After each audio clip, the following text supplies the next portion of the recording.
when you see a new feature, use it. That is a way to be algorithm proof in a way because you get rewarded for using it. When I think about like algorithm proof and like what you should be doing, it's really about like trying new things and really focusing on your existing community and how you can nurture them.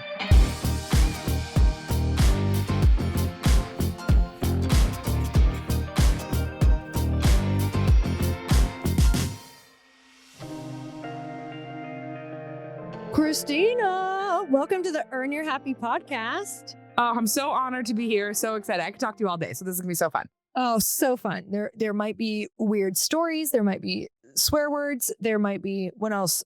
Can we swear as long as your baby is still in utero? When do we stop? We never stop. We need to explore. I don't know. Is that irresponsible parenting? DM me and let me know. We'll find out later. We don't stop. Don't DM her. We don't want the DMs. We don't actually want them. We're going to make our own opinions here.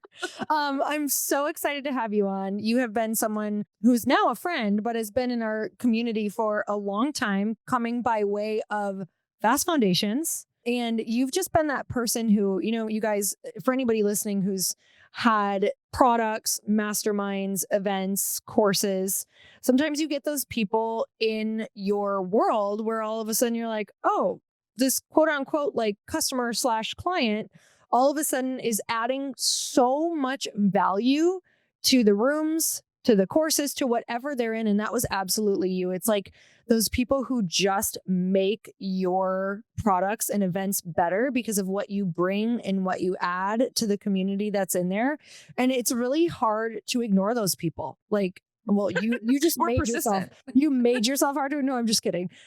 Because you're so grateful for them. And also you're also learning from them. So Chris and I have just been so massively grateful for you and what an advocate you are. Like, you're like the meme, like, surround yourself with those people who speak your name, you know, like powerfully in rooms that you're not in. Like you're the meme.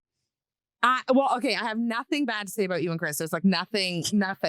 But partially I would say like a big piece of it is like in the online space, and like, you know, this from being in so many masterminds and in rooms, like there is a lot of smoke and mirrors, and there, you know, I've paid for lots of different kind of mentorship, and like you and Chris have been like both friends and consistent mentors for me, like all these years, almost 4 years. And, but it's because like I always tell everyone this. I'm like, if anyone's considering anything, you guys bring the best people together. And like all of my like business best friends, I'm like, oh, I met them through Fast Foundations. Oh, I met them at a round table. Like, oh, well, they were in the mastermind with me. So it's easy to talk about. Well, I'm so grateful for you. And like, honestly, you guys, she's pregnant this year, which we're so happy about, but also she's not in the elite mastermind this year, but it's just so much fun having you in those rooms. So I'm sad until, you know, next year, whenever I get to see you, but now we get to hang. So now I get to see you more often. Okay. So I want to talk all about your business and what you do and how you came about that, but tell me about your first kind of venture into entrepreneurship. Oh my goodness. So I feel like I'm one of those people who's always had like a bit of an entrepreneurial spirit. Like I'm not going to talk about a lemonade stand or anything, but like always kind of wanted something a little bit more. And then during the pandemic, I started doing some like consulting, like leadership consulting. That's my original background. And I had always done like social media as a side hustle for a bunch of businesses. But I was like, you know, when something comes to you so naturally, but you don't like really want to connect with it. Like you're like, oh no, that's not my thing. So I would do social media for these businesses. I had huge vision for them. Like I would love them. And then during the pandemic, I started doing this consulting, and my consulting would sell like hotcakes. Like it would be like, I would show up on Instagram stories. I would like talk about like, you know, strategy or different things like that. And everything that I did sold, which was like such a blessing and a gift. And so then from there, it was really, I noticed that a lot of people actually had trouble selling online. Like on social, I saw these business owners who had these beautiful businesses, heart-led businesses, things that they were like so passionate about, but they like couldn't talk about them online, or like their posts they were making were really missing the mark. And so I started, as you've been a recipient of, even as late as today, started giving people unsolicited feedback. And I realized, that there was something there. And so me and my business partner, Maria, who I know, you know, as well, we got together and we just decided, we're like, what if we just tried it? And so we tried it, and we started working with a few businesses, and then it kind of spiraled from there and has kind of grown. And now we have our agency with 85 clients that we do social media and podcasting for. And so I just answered both questions at once, but yeah, that's been kind of the full foray has been I feel like I'm a newer entrepreneur. It's only been like 5 years really in the making, but it has been like such an incredible journey of growth. Are you hireable now? Meaning, like, do you think you could go back to not being an entrepreneur?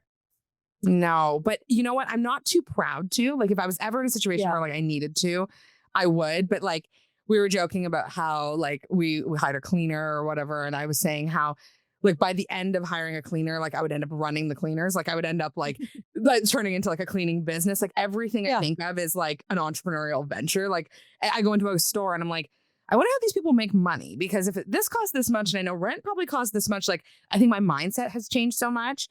Could you go back to being an employee? No, my next question was like, what are things that you would do before you were an employee? Like, how would you, if you had to make quick money, what would you do? And there's so many things I would do, but really fast. There's so many. I'm like, first, I'd probably like Uber and DoorDash while I planned my business, like Totally. strategy of what I'm going to do next. Or although, I go work at this coffee shop every day and I look at their job because I used to be a barista and I'm like, I wouldn't mind. Like I could do it for a little while I planned how to open another coffee shop. Lori, I think that's such a good point, because something that I notice, and I don't know if you feel the same way, is that that's why when you ask, you're like, could you do this? I'm like, I'm not too proud to. Like, Yeah. if I was in a situation where I needed to start again or I needed to do it, I would work at Starbucks. Like I would never, For sure. like there's nothing, I have nothing against not being an entrepreneur, but it would be a means to an end for my next thing. And so Yeah. when you were like, what are the things you would do to make money? It's like, immediately I was like, how PG-13 is this? But, but yeah, Uber sounds good. Uber sounds fine. Yeah. Your quad caramel macchiato, extra whipped cream, no problem. Yeah. Would you sell socks for money? I'm not above it. Again, I'm not discriminating against any type of I'm role. not either. I'm not above it. Socks though. Like I would really have to be in dire situation for the other ones. And no offense to anybody else, but that's just me. Okay. So when you met your co-founder, Maria, tell me how you guys met. Were you already in each other's lives or did it come over the business? Yeah. So we were in each other's lives. We went to university together. I'm a few years older. And I was actually, this is not going to be shocking, but I was an RA, which like. That is shocking to me, actually. Really? Because Jackie sent me a message one time and it was like, out of the blue, we do not typically Instagram message. And she sent me this message that said, you seem like you were heavily involved on campus. And I was like, damn it, Jackie, you knew. And I was, but I was an RA when she was in first year and we got really connected and kind of stayed connected throughout the years. We were in the same major and we did a volunteership together. So there were like a few things that kept us really close. But during the pandemic, she worked in travel. And so it was just, travel was like kind of done and she wasn't sure what was next. And she is very creative and like very like graphically inclined. And I'm like, everything I do is crooked. Like every photo I take, like everything, like people are always like, why is that video shaking? And I was like, no, I wasn't holding a gimbal. Notice. Yeah, that was from my own hands. So she's more on the creative side and I'm much more on the strategy side. So that was kind of how we came together, which I think is actually a really great thing with business partners, is that when you have those different strengths, like we don't pretend to do the same things. We don't like go after it being like, oh, like she wants to write a caption. Like I'm like, there's none of that. It's like very aligned. And that was helpful in becoming business partners. Okay. So did you guys have to have hard conversations when you first like connected as business partners and when you decided to go into business? What did that look like? You know what's funny is not at the beginning, because at the beginning it was very like high vibe squad. Like we were like, whoa, like and things were happening so fast. Great. Yeah. Yeah. And like we were making money and it was just like fun. And the thing that was really cool about Maria and I was that we always saw the bigger vision. Like we were always like, should we invest to do that? Yeah, we should. Like there was never a like, oh, like, let's try to like, keep this small. It's always been about like kind of the greater future. And so what's interesting is we didn't really have a hard conversation until I actually did one of Chris's roundtables. It was the first one I ever did. And we had to go up and talk about a problem. And I went up and I talked about how I was like, I do a lot of like different stuff in the business and it's feeling really overwhelming. And Chris was kind of like, well, what does Maria do? And I was kind of like, oh, like, it's actually kind of hard for me to put to words what she's doing. And then Chris was kind of like, well, then like, are you guys business partners? Are you guys good business partners? And I remember like I cried and I came back to Maria and I was like, Maria, like I cried in front of this group of people. And like, I just like, we should talk about this. And she was like, it's so funny you say this because like, I'm feeling kind of purposeless. Like, Mm. and I'm feeling like I'm doing all these things that like aren't adding up. And I really want to be doing something that's like meaningful. And like, I want a job like in our business rather than like doing all this random stuff. So that was a huge catalyst for us. And that was a conversation I was kind of scared to have. But it's always like on the other side of those things that better things come. It's just like always like a grind to get through them. Oh my God, yes. And I always think of that with the hard conversations is I'm like, it's not just relief on the other side. There's something actually like really good. Typically, like something will open up or more money will come or someone else better will come. Like there's always something on the other side of a hard conversation. So, okay, let's dive into some social media stuff because this is what you guys do. And I swear whenever I do any social media podcasts, people like love them. So tell me overall how you're feeling about social media right now. Well, I'm feeling good about it. I'm feeling fine. But I would say right now, I think what's really hard about social media is like the uncertainty in the world, right? And I think it's causing a lot of people to not want to engage in fear of being too political or things like that. But like, I think as like business owners, it's our responsibility for us to be continuing to show up, like even in these times when things feel really difficult or overwhelming.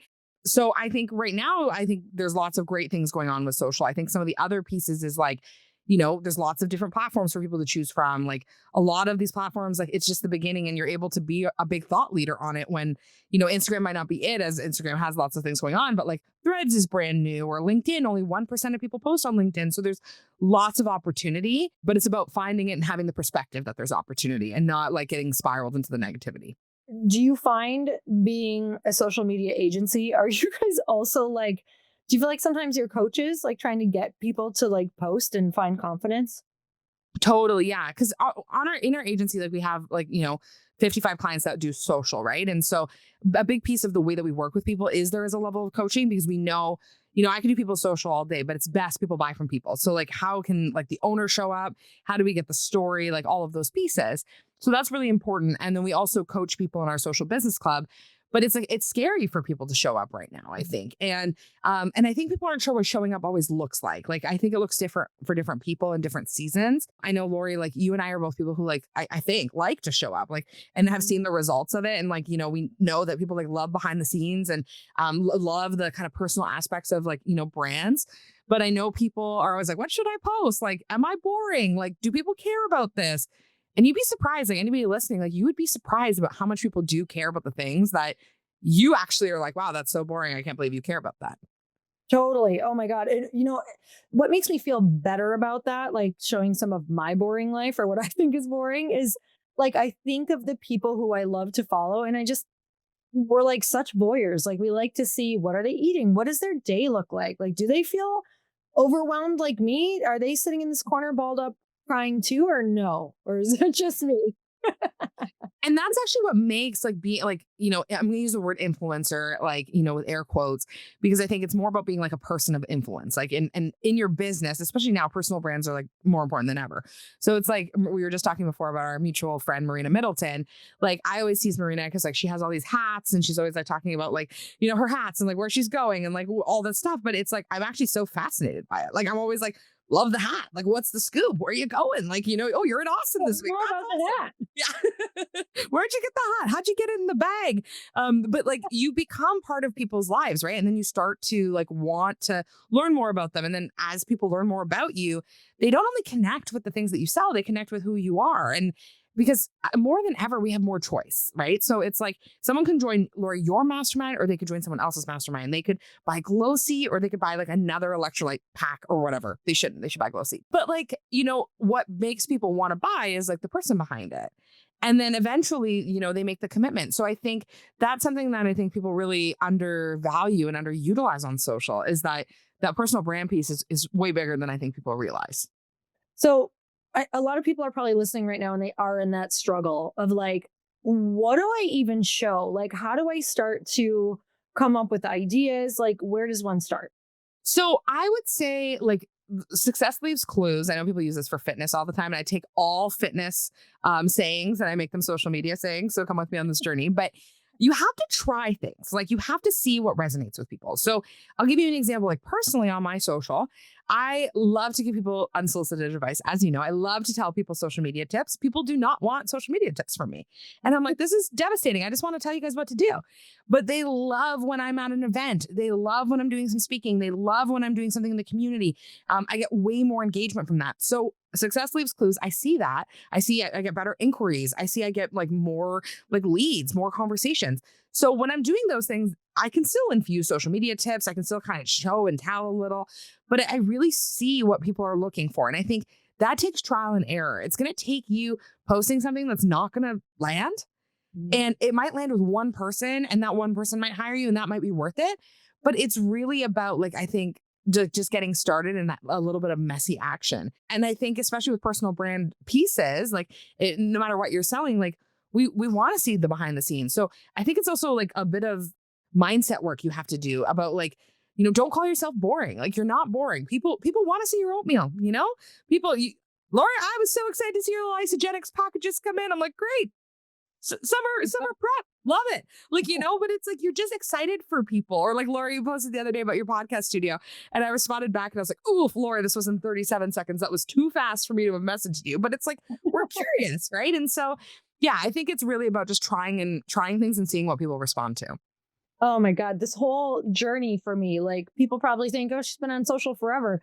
It's different all the time. And like, just trying to see what hits, what do people like, and honestly, Kristina, it's like this sometimes the most mundane, like, oh, I just turned my camera on and we were cheersing our coffee cups. Like, people love it. Like, it's crazy. So you do have to just try a ton of different things, because what will work for my audience definitely won't work for other people's audiences. So you have to find who's watching, what are they interested in your life, and the only way to do that is to try everything and not take it down.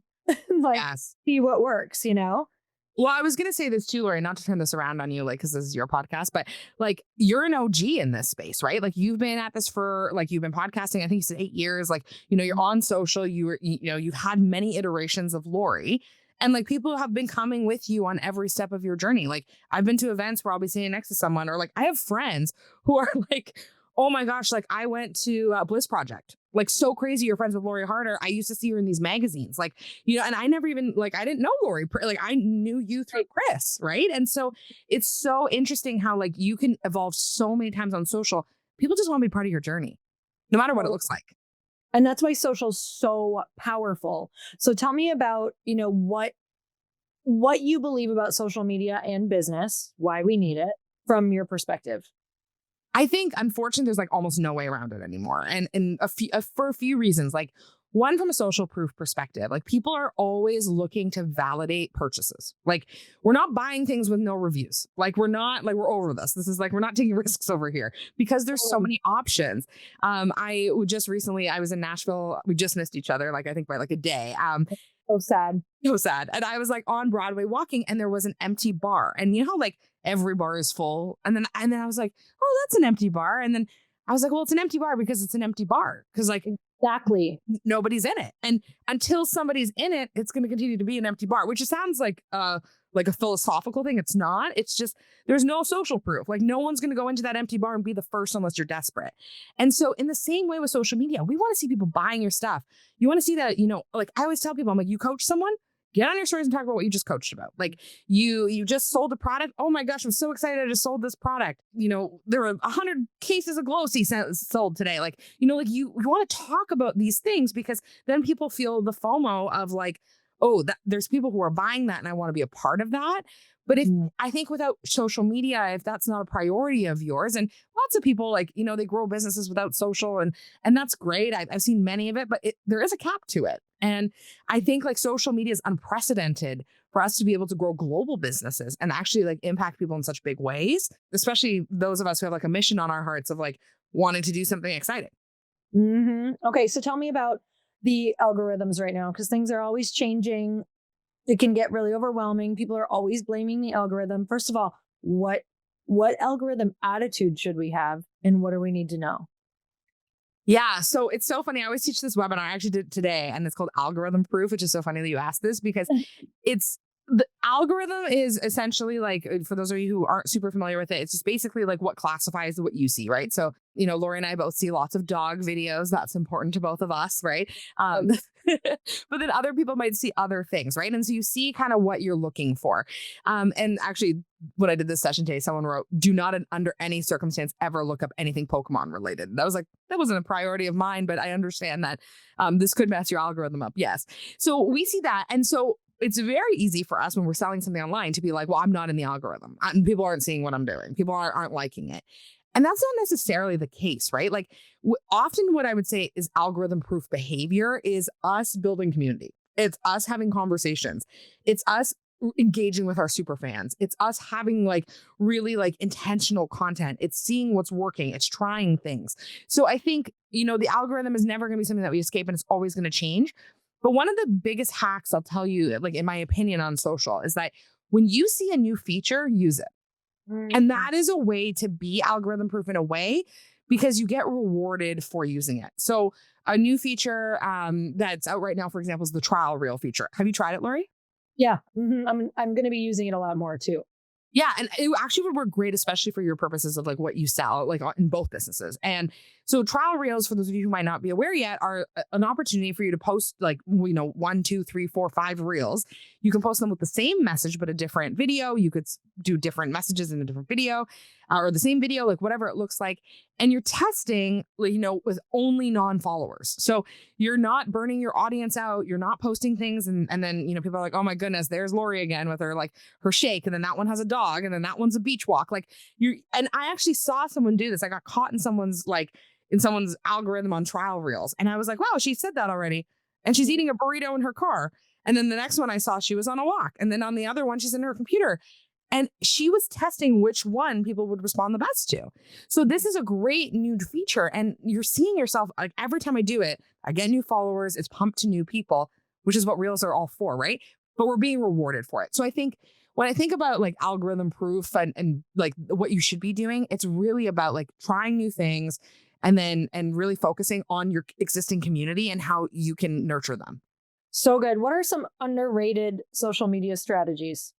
I think one of the biggest one, to be honest, Lori, is talking with your followers. And I know that sounds so basic.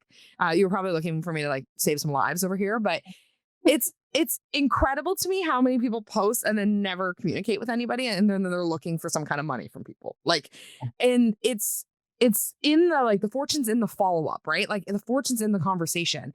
So I think it's really about getting into DMs with people, commenting on the stories of the people that you're looking to sell to or that you're looking to connect with, really doing that engagement where you're engaging on stuff, because that is like one of the most underrated pieces. The other thing is, and this is maybe, I'm going to say an overrated thing that I think people kind of go too ham on, is this like multi-platform needing to be everywhere. Like Alex Hermosi, who we almost met in Orlando. We were so close to meeting Alex Hermosi. So fun. I mean, we were 10 feet away. So we basically met him. We're basically business partners. No, it's really good. I love it. Jackie was like, go pitch him on the pod. But yeah, Alex Hermosi is a great example of that. He's everywhere. In my experience, the businesses I'm working with don't have an Alex Hermosi size team. And so they're like, hustling around, like posting on TikTok, posting on LinkedIn, turning their LinkedIn into threads. Then they're going on Instagram, and they don't check any of their DMs. They're not actually connecting with any of the people they're connecting with. And so those are missed opportunities, missed opportunities for relationship, missed opportunities for conversation. So that's one of the other pieces is I think people overdo it with the amount of platforms they should be on. And my rule is always find one or two you love being on and you're going to check and engage with, and then go there. If you don't think you're ever going to check your LinkedIn, don't go on LinkedIn. I couldn't agree more. Even mentally with bandwidth, how you show up, if you're exhausted from all the platforms, you're not going to create anything good. You're just not. And the platforms are so uniquely different that right now I'm totally all Instagram for the most part. I'll repost on TikTok, which I'm not getting past the, tiny amounts of views because I'm not on there, because I'm not putting my time and energy there. But that's okay, because I really feel like right now I'm reaching a lot of people through Instagram, and through the podcast is my other major modality of reaching people. And so it takes a while to dial that in and decide, but it really is which one do you just enjoy more? Which one are you socially on? Because when you're socially on it, you're learning the whole time. So at least, and I'm not saying like, oh, you can doom scroll and you're learning, but my doom scrolls do bring a lot of learnings.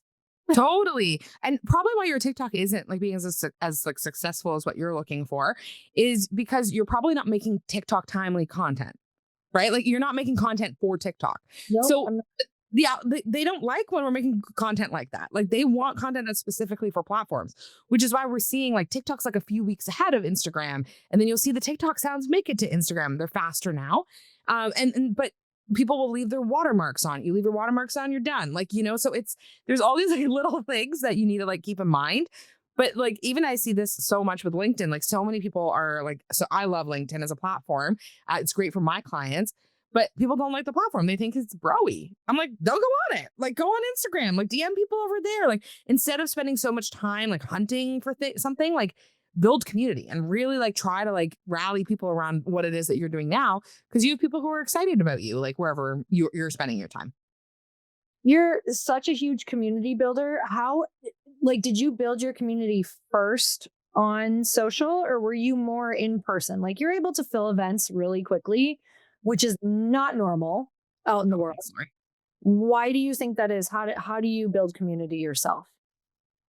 Yeah. So I think one of the things I will say is that often when people start businesses, your first customers are people you know. Like usually, they're your friends or your family or whatever. And my first customers were people I knew, and I think I treated those people like such gold that like they made referrals for me, and that's always been my way of business. Like I really want my customers to feel like they're 12 out of 10 in my eyes, probably a little like too much. And then now I'm like, and now I'm like, I need a little bit of separation. Like I need a moment. But it's like you really just like pour into them. And that has been kind of our approach really since the beginning. So I had a really good community from there of like kind of my network. But since then, I would say I've been building kind of alongside my community at the same time. And Lori, that's something you say all the time. And I always quote it on my own podcast. So it's like the people you come up with, like that's been more important to me than, going to an event and being like, I need to like jam with the speakers, like that's who I like want to connect with. It's like the people who have been in my kind of come up have been really helpful. And I think part of why our events I think have been so successful is there isn't much like we have lots of great stuff in Canada. There aren't a lot of entrepreneurial events for women. And so that has been like a really huge advantage for us. But we've also really leaned into like really like over serving, like really like how can we add value to these people over and over again, like thinking about their experience, thinking about where they're at, like and really like trying to over deliver all the time. And a huge thing for me, Lori, and I know this is something that's been huge for you too, is partnerships, like finding people who are like in my space and being like, how can I add the most freaking value ever to you? And like, how can we get you exactly what you want? Like even before we started this, you're like, how's this a slam dunk? Like I ask that all the time. Like, how do we make this like something great for you? So that's been kind of the approach that we've taken for community. Oh, I love that. Okay, let's talk about small businesses who are, maybe just starting out, or maybe they are in like year 3 to 5, but small according to, comparatively to these people who have a ton of money to be able to spend on social media. How do they compete online? Yeah, that is where I say like that's not what I would do. Like I wouldn't try to compete too tough. Like something that I notice a lot, and comes up all the time in discovery calls. I'll meet someone and they'll say to me, hey, like, it's about to be Christmas time and I want to run a ton of ads. And I'm like, this is the worst time to run ads because you're competing with Pepsi or you're competing with other people who have the money who are gonna overload it. And so that's actually when I think you lean into your community, right? So that's when I think you go harder on your affiliate programs. I think that's when you go harder on your conversations with people. I think that's when you go harder with your local events. Like those types of things are the things that I think really make a big difference when you are a smaller business. Pop-ups, like how do you get in front of more people? And I think people really underestimate that sometimes too, is like obviously I'm like super into social. I think everyone should be on social. But the in-person stuff is magic. And when you can get people in person talking about what you're doing, you meet the founder, you have a good conversation. That stuff is like, that's actually the stuff that really grew our business, was like going into rooms and like meeting people and being like, hey, I solved this problem and I'm not like going to try to sell you on it, but like, let me just pour into you or like try my product or like experience this. And people are so excited about it. And so I think, yeah, if I was to say like, okay, like what would I do if I was like a small business and, especially at different times of year when big businesses are really flourishing, I would get grassroots and really get into my community and start to build more community. Mhm. So for people who are, I feel like there's like this North Star that we're always trying to like reach. Like, no matter what size audience you have, you're always like, oh God, if I, had 10,000 followers, that's Yeah. when my business would take off. If I had 20,000, 100,000, a million, like, how do you make whatever community you have really valuable? And how do you realize like whatever community you have is valuable? So it's funny. I've been victim of this too, right? Where I think everyone is. You get to the 5K, you're like, oh, like 5K isn't enough, and like now I want 10, and it's like it grows and grows and grows, and then I see people who have 100K and they have really crappy audiences, like who aren't buying from them either, right? So it's interesting because I think that shouldn't. Of course, it's vanity metric, but it shouldn't be what we're chasing. And I have clients who have had 500 followers who have had 10K launches and, are able to sell like huge products because they have a lot of trust from their audience. So if you're in a season, like it's hard when you're seeing like comparison. And I would encourage people like use that mute button. If you're feeling like overwhelmed by people or people are like triggering you, like use the mute button. But I would say like really what you should be focusing on is like service. Like, how do you just add value over and over and over again? Because then by the time you've added value, people are you're the first person everyone thinks of for everything. And I think for us, like that's been such a key piece has been and I've told this story before, Lori, and obviously not on this podcast, but the way that like we grew our business was actually through Fast Foundations. And the way that we did it was we went in there and we were like, hey, we just started our business, but we're like little social media experts. And here is a calendar link. Book a link, like a 20-minute call. And I'd love to just give you some feedback about your social. And people would come on these calls. And obviously there's different seasons. Like I couldn't do that now, but like that was the season then. And that was great. And people would come on these calls and I would be like, hey, like I took a look at your profile. It took me 2 minutes. Like I can spot things. I'd be like, here's 3 pieces of feedback, 3 things you can implement, like kind of all the best. Keep in touch. I'm like rooting for you kind of thing. And every time they'd be like, are you going to send me a package after this? Are you going to pitch? And I'd be like, no, I'm not going to pitch. Like, I just wanted to serve. And that turned into so many referrals. I still get referrals from that room and that community and that like task like 4 years later. And so I think like really like, how can you just be of service to other people in a way that feels good for you, that you're not, feeling like over like loaded or burnt out? I think that is like kind of what I would wait on if you're like looking for a North Star. It's like, how can you serve the most amount of people? What are some of the main struggles that people, when they come to you, have? Trust me when I say that starting something new isn't just hard, it's terrifying. And I know that you know this because so much work goes into the thing that you're not even entirely sure will work out. And all your bets are on yourself. It can be really hard to make that leap of faith. Trust me, I totally get it. When I started Glossy and when I started this podcast, I wasn't even sure what I was doing. You wonder if anyone's going to listen, if anyone's going to buy your product. What if I make a fool of myself? Who's going to judge me? All of the things run through your head.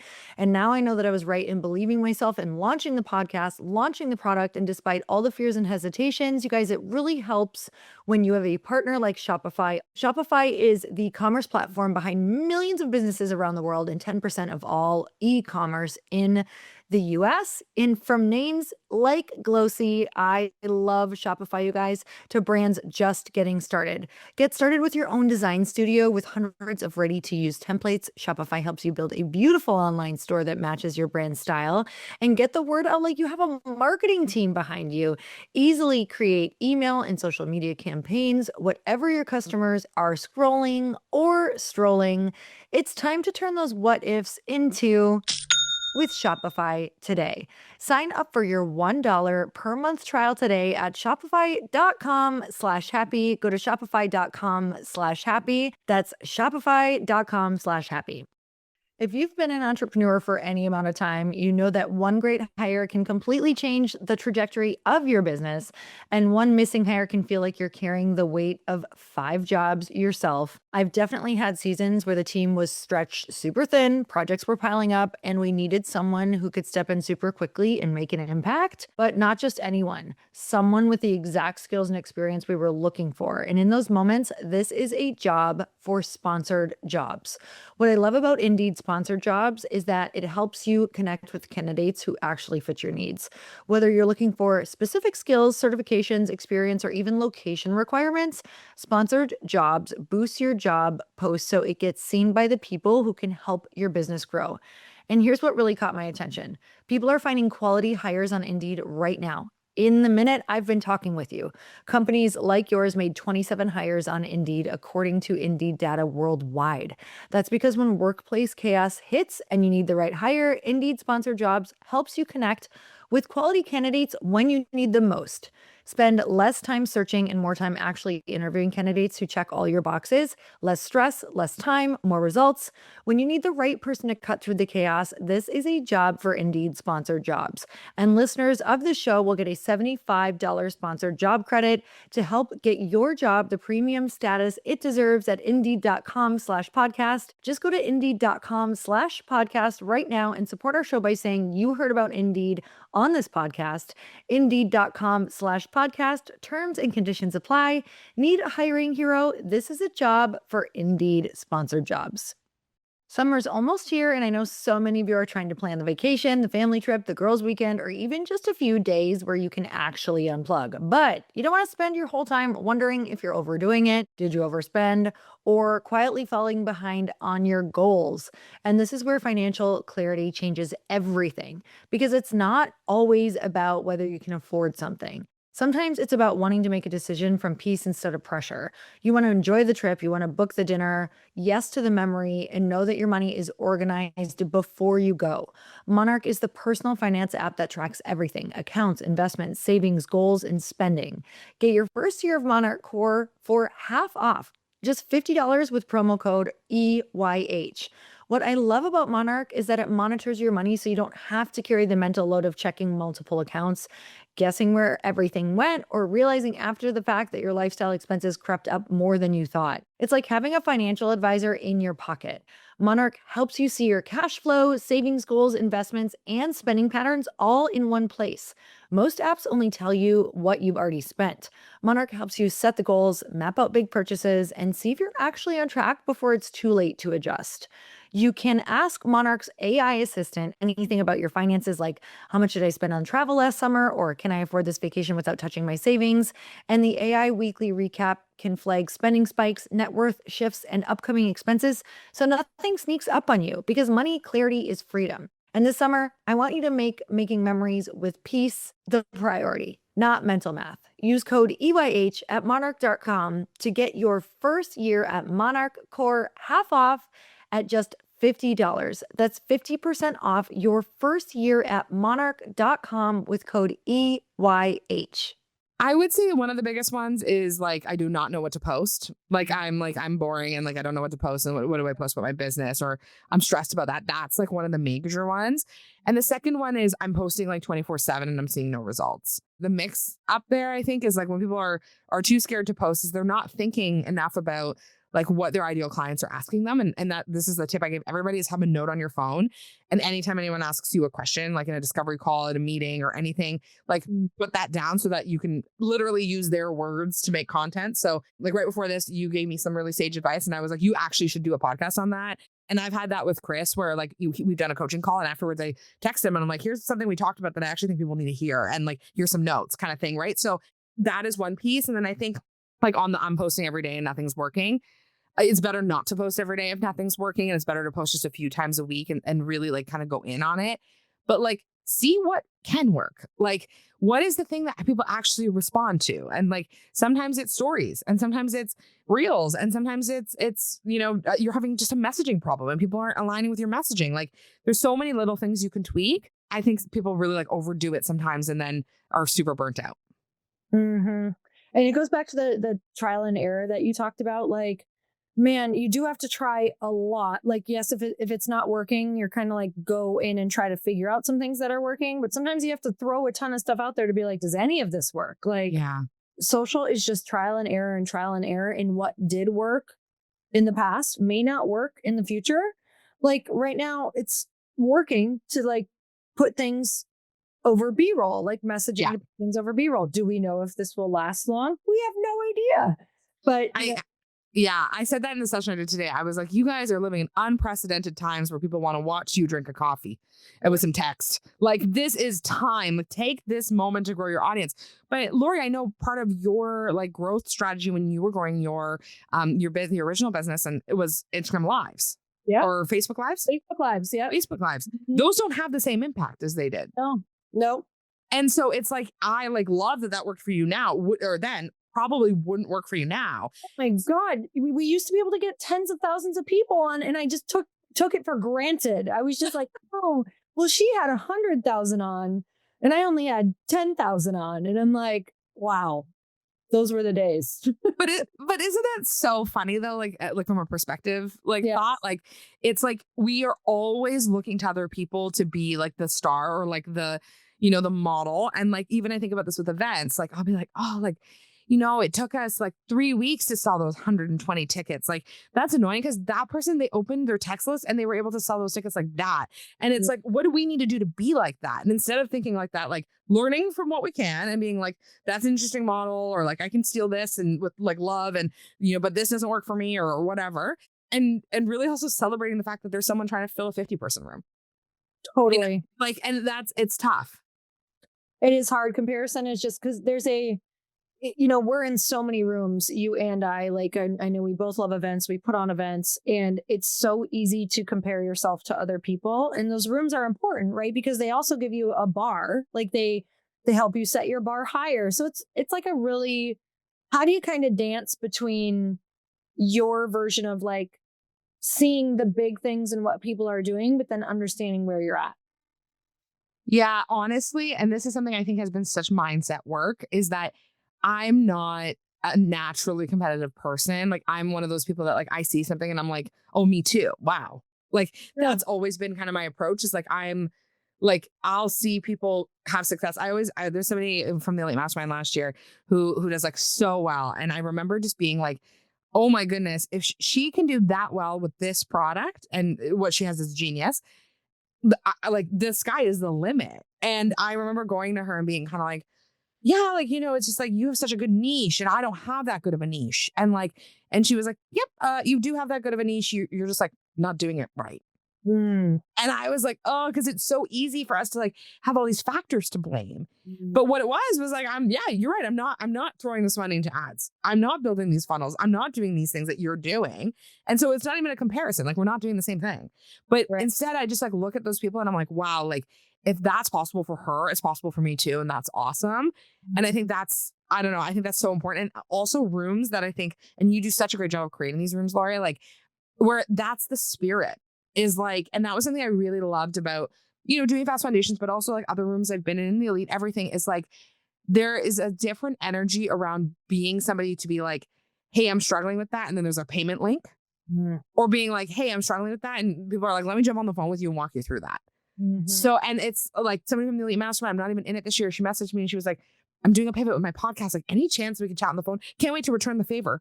I'm like, you don't need to return the favor. It'll come when it comes. Like, but I think it's just like really being in that mindset of like generosity and also like service, but then also looking to those people and being willing to receive from them. And I think sometimes that's the hardest part. Yeah, it is a personality trait you have to really develop, and you also have to trust, because not everyone is going to return the favor. You know what I mean? And you have to give without expecting other people to return the favor. And like, how do you keep a good attitude around that, knowing some people just they're not going to be there for you when you need them? I think having a trusted circle of people that you could be like, oh, that was a goblin situation. That one was tough. That one was tough. Because I've been in that situation, Lori, before, where especially like, I think something that I've been really working on in business, and maybe this will resonate with people, which is why I want to share it, is that I'm definitely going to be somebody's villain. Where it's like, and that's something that's so hard for me. And like in this season of like being pregnant, I was asleep for essentially 4 months. Like, I hibernated like a bear. Like, I rescheduled so many things. And I had somebody be like, tell somebody else, be like, Kristina, like rescheduled this twice. Definitely not somebody I would want to like do business with. And I was like, oh, then she's just never going to be somebody that I could connect with, because like if someone rescheduled something twice and told me they had like life circumstances, I'd be like praying for you. Like, yeah, and that's just like, that's my attitude, and that's not hers. But I think knowing that like Brennan Burchard kind of talked about this at the dinner series, which is like, which by the way, it feels like I go everywhere you go. But God, yeah, thank God. I know my break is it's really hard. It's been a hard year so far. hard. Like, It's been hard for me. yeah, separation anxiety. But Brendan talked about how, like, and I guess there's a religious aspect of this, but this idea of like your ROI already being calculated. And it's like not to give with the expectation of return, because at the end of the day, like it's all a wash, right? Like we can't take anything with us, and all we can take with us is our like generosity. And like I would rather, of every 10 good things I try to do, if 5 of them never returned, but like on my last day, people were like, Kristina was so generous, or like that conversation. I've had people reach out to me and they're like, hey, that conversation like shifted my whole perspective on business. Like, thank you so much. Like that could change generations, like of families, right? So it's like, I think just being really open to the fact that, yeah, sometimes people can be goblins and they don't meet you where you're at and the expectation you have of them. But I just believe that all that stuff like kind of works itself out. Define a goblin. That goblin. I could define a goblin. It's probably like an off-cam sitch, but no, I think you need to have people that you can be like, that one was friggin', and I'm sure you, Lori, like, you're someone like that for me that I can go to and be like, hey, I had this weird situation and I'm not sure how to handle it. Like, and you need people to be able to do that. Yeah. Yeah. Thought about it, and yeah, we're gonna call them goblins, and then we'll be done. Then we'll be good after that. That is so vital to have your people to like talk to about all of the different types of people that you work with, because, and here's another weird thing is like, sometimes people are not just how you are not a villain in life, but you're going to be someone's villain. Their energy is just not going to match ours. So they're going to like eternally be a villain to us, and we're going to eternally be a villain to them. And there's no way to figure that out than to figure it out, because when you are in business, like you can attract all different types of people, especially if you haven't fully stepped into, like your true authentic self, which in the beginning of business for me, I attracted a lot more people that were not for me because I didn't know how to show up online authentically yet. Like there were big parts of me I was hiding. I remember Kristina, like, and this is just an example for everyone, but I used to like not swear at all in the beginning because I was just so worried about what people would think. Yeah. And when I started doing that, I had a lot of people be like, you're so unclassy. Like, I'm not going to listen to you anymore. Like your book was awful because you had to use these swear words, like just so many things like that. And I was like, okay, I'm going to let that be okay, because here's why. Do I need to swear publicly? Absolutely not. But I never wanted to be someone so far different publicly than I actually when they meet me. And also, if you're going to be at an event with me for 3 days, the real me is going to come out. And so I don't want you to have spent a lot of money to get in a room with me and have your expectation be completely different. So like even with sales script and things, I'm like, you got to show who you are from the beginning, because they're going to find out. Like, and I don't think I'm oversharing by saying this, but I know when we were like, because we had this conversation about, I had asked you something about this, about like almost like repelling people a little, because I had said to you, like this is something I'm struggling with, this like, my villain era of people like being like, can we have coffee? And me being in like, I'm in a totally different season of business than I was 4 years ago. And my schedule's like jam packed, and I actually can't. Like and then it's not coming from like I think I'm better than anyone. It's not coming from I think my time's more valuable than anybody's. It's like I'm jam packed, and I don't want to say to you, are you free in July? Like, and so that's tough. And so I remember kind of asking you about that, and you were like, well, I'm actually in the season where I don't even attract that anymore. Like I don't attract that. Like, and I'm like aspiring to that season, but I think those boundaries are so important. And once you have your people, always room for new people to come in and new opportunities and connections. But I think the hard thing with business, and I think Lori, like, I'm sure you appreciate this, like business friends and real friends, there's such a merger there. And it's tough because not everyone's meant to be like school. Not everyone's meant to be your friend. And so it's like, you can do business with people and you can make referrals with people and you can have great conversations with people, but it doesn't mean you have to go to the spa on the weekend. And that is a really tough thing, I think, in business when we're all so relationship focused. And Laura, you and Chris attract such like loving people that's been such a lesson for me around like, okay, like I'm not for everybody, and I have to be okay if that person's not, if they're unhappy, then I'm not going to go for that coffee. Oh my God. I used to have this so bad to the point where there was this group of women and they literally started to tell like clients or people, because I had owned a gym, and they would start to like come to the workout sessions, and they were so mad that I wasn't going to coffee and like drinking with them all the time, or going like drinking on a Wednesday or whatever, because I was just in a season, which sounds like you're in a season. I was in a building season. And also I was super happily married, and they were not. Just being honest, like they were not happy. And so when we go out, they would flirt with guys, and I was like, that's not the season that I'm in. Like I don't want this. And Chris was like, I don't want this either. Yeah, please stop going with them. He actually never said that, but I was just like, that is not for me. But they were so upset about it that they started like spreading rumors to all of my other gym members. Like it was absolutely insane. And I had to go through this year of like not talking bad about them, and like sticking to like being the person that I knew who I was, and sticking to my boundaries, because it would have been really easy for me to say, oh my God, I'm so sorry you felt that way, and please stop spreading rumors, and I'll start going to wine with you and all whatever. That's kind of like the Midwest in me being like, let me just people please the fuck out of you so that the rumors can go away. And they didn't go away for an entire year. They like dragged me through the mud. It was really challenging. And then all of the people who, had left ended up coming back. Like I think every single one of them. And they were like, it kind of showed the type of people that they were. Like you have to stick to your boundaries and your character, and you will come through.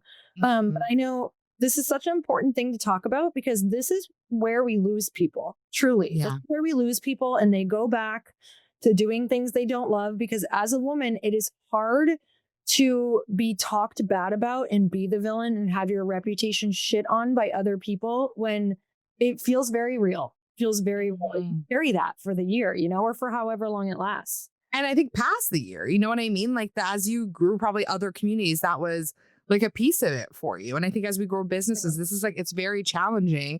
And I think the online world especially is very small. Like people think it's not, it is. And like people have reputations, like there's lots of things that play there, right? Like I've been in masterminds where I've been in the same mastermind with people multiple times, like we're in different rooms, and I'll be like, oh, I know that person through this person or whatever. And I think it's just really important as women for us to like also honor those boundaries in each other. Like when we see people setting boundaries, and I'm like even for you, Lori, like I joked about this when you came on my podcast, and I was like, Lori, like, I just want you on this fucking podcast. And you were like, I don't do podcasts before my events. And I was like, that's the only time I'm in Arizona is to see you and Chris. And then when you came on, it was like, we had such a fabulous conversation. It's my most downloaded episode. People love the Lori. You beat Chris by like, I think 3 downloads. So there's still time, but. So I can go listen 3 more times. You're such a good wife. But it's like, I really like respected, like I never once was like, wow, Lori, like, but I was like, oh, that's actually such a great boundary, because I'm the person who before an event, I'm like, oh, you guys want something from me? You're coming. Like I should just do it because you've paid me. Or like, and that's like where I think client boundaries are really tough. And what I kind of mentioned earlier, like, at the beginning, there was definitely blurred lines for me around like friendship, where I was like, oh, like, and then these people are paying you. So you do just like anything they want because they're paying you. And that's a slippery slope as your business grows. Oh my gosh. And what people aren't seeing, because I know this will happen to you with your events, or it already is like, there were also 5 other people who asked us to go grab a dinner or grab a coffee or another podcast. And I'm like, I actually can't talk to anyone before it. Like I need a day or two to go through the content, to like be in my own energy, because you're about to be in other people's energy for 3 or 4 days straight. That stuff is vital, because you will not have a sustainable business. You won't want to grow. And what you're, even just by me, if you watched me not set any boundaries and say yes to everything, to you, to everyone, to all of the things, you would have a very different version of me on the other side. I'd probably be bitching about people and being, business is hard. Everybody wants a piece of you. Good luck staying in business, because you're going to be exhausted and burnt out because you give. And that's absolutely not how I feel. And it's like, if I want you, Kristina, to be a really successful entrepreneur, I have to show you what boundaries look like, or you'll never be able to do it. 100%. And honestly, I think that is like one of the greatest actually like lessons, like as a friend mentor, you've taught me, is like, and really seeing that and being able to be like, oh, like I actually like, I need that. And like, even Lindsay's such a great example of this too, where Lindsay's like, very boundaried. And I remember when I had her on my podcast, she had said something about how like if people ask her to hang out or something, she would maybe be like, come to my event. Mm. And I remember originally being like, oh, well, I could never. And then now I do it. But I do it with love. Like, and when these people are at this event, like you, I give them a lot of time. And like, I always compliment you on that. I'm like, are you dead inside? Like you are sitting here and this is your 85th photo and you haven't had a snack yet. And I'm like withering away right before my eyes. He's Like, trying to feed me and bring me. I know last time I brought you like the little sliders and you were like, I'm not gonna have the sliders, but thank you so much. But like, I'm like, wow, like, are you not so tired? And you're like, no, I'm just so honored that people are there. And you wouldn't have that energy if like 2 days before you were like hustling. And so I think it's just so important. And as our communities grow and as our businesses grow, like for anyone that's listening, like I think like emulating some that you don't need to be at a certain level to have boundaries. No. And I think that's a mistake people make. I think so too. I think I made mine a little late, but now that I like understand it, now it's a really big thing for me to teach women. Like I feel like we should dedicate a whole half a day to it with like female entrepreneurs, because I think it's a major reason why we're burnt out. Yeah. I think we can totally handle our workload, but we can't handle the like how to figure out what that line is, because we don't want people to not like us. Mm-hmm. And it's just the craziest thing. I know that I had shared with you before, like I'm not totally in that season anymore where I am that person for people, because I think just once you so adopt that energy, like people kind of know, like, oh, okay, she's kind of closed over in this area, or I know where she's going to be open and I know what she's going to do. So yeah, I'm excited for you as you move forward too, because you know, you've got big events and you are like really in community, and it's like figuring out a boundary within that. Like, how do you be available, but at certain times, you know? Totally. Yeah. And I think different seasons bring different things for sure. Mm-hmm. So tell me about podcasting.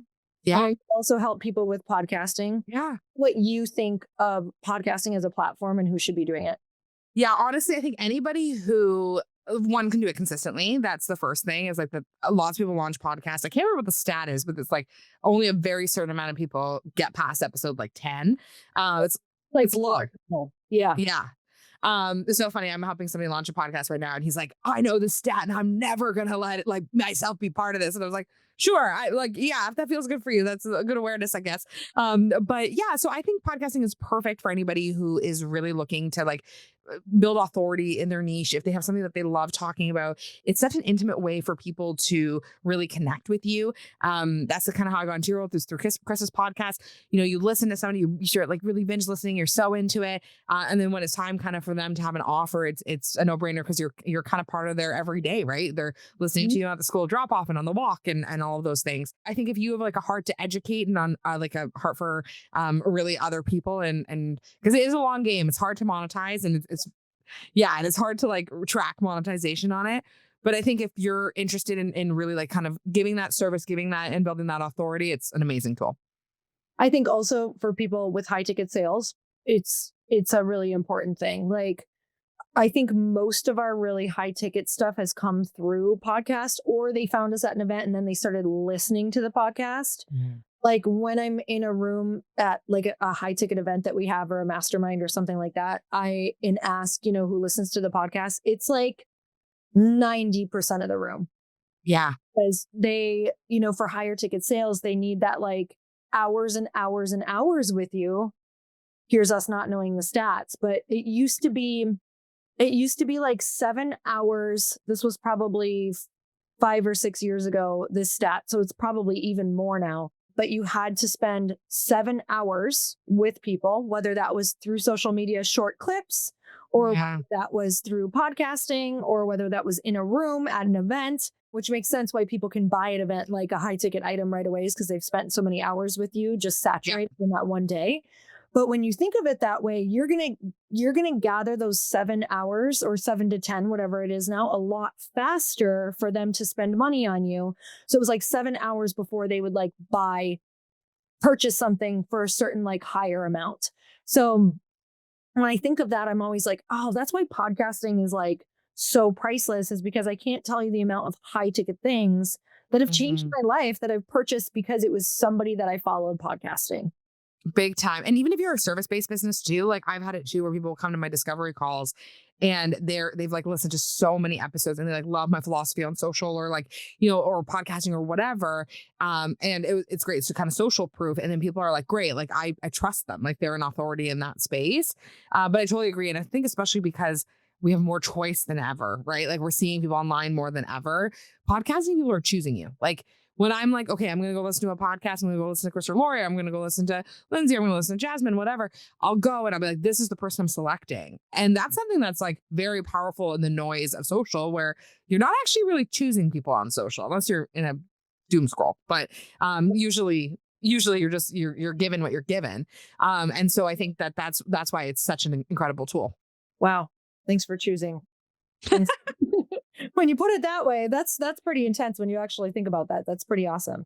Lori, you should. I don't know how you would get this information, but actually I do. Maybe AI could help you with this, but like you should do like some kind of thing where you find out how many hours people have listened in total of your podcast. It's probably years. That's crazy. Like we've spent years together and like we're besties on that side, which isn't podcasting crazy for that when people are like, they know your whole life. Like I know people's whole life and I'm like, oh, you've never met me. That's right. So weird. Oh, and it's like the same in reverse. You know what I mean? Like I have a friend who listens to your podcast. She's been listening for years and years, like pre me knowing Chris and Lori. And she'll be like, oh, like, their dogs. And I was like, yeah, I've met their dogs. Like, and she's like, yeah, like Bonkers is like this, like, it's so cute. And I'm like, oh, that's so sweet. Like she's probably going to listen to this. She better, I'm gonna come after her. But like, yeah, like it's so great. But then, when it's time for people to make a choice on a purchase, you're top of mind, right? You've built so much know, like, and trust with them over the years. And you really do. Podcasting is one of those things where they really, really do know you. Like if you've been podcasting a long time, you can't fake the funk. Like you are yourself for the most part, unless you're a very scripted podcaster, which you can tell. A lot of times scripted podcasters are like very niche, like a marketing podcast or something like that. But yeah, if you're like a business lifestyle podcaster, like it's really hard to not talk about what's going on in your life and bring people along. So you really do, for the most part, know the real person on that podcast. The trust level is like so high. So tell me about what you do for podcasters. How do you help them? Yeah. So we help people launch and edit their podcast kind of long term. So we have like a really good kind of like launch strategy and try to get people to rank. And then from there, we lead people through the whole launch. So it's like people have an idea. We take you from like, I have an idea and I don't have a microphone to like, you're a maven usually by the end of our kind of 6 weeks launch, and then ongoing kind of editing. And we do show notes for folks and clips and all that great stuff and help people kind of keep it alive. So people can just like, do the chatting and like do the stuff that comes really naturally to them, but then they don't have to do any of the tech, which is the dream. That is the dream. And that is what changed my life. So I would not be consistent without a team. If you want to be in the long game for podcasting, I believe one of the biggest reasons and what I hear from people that they drop off is because they get lost in the techie parts in the show notes and the posting.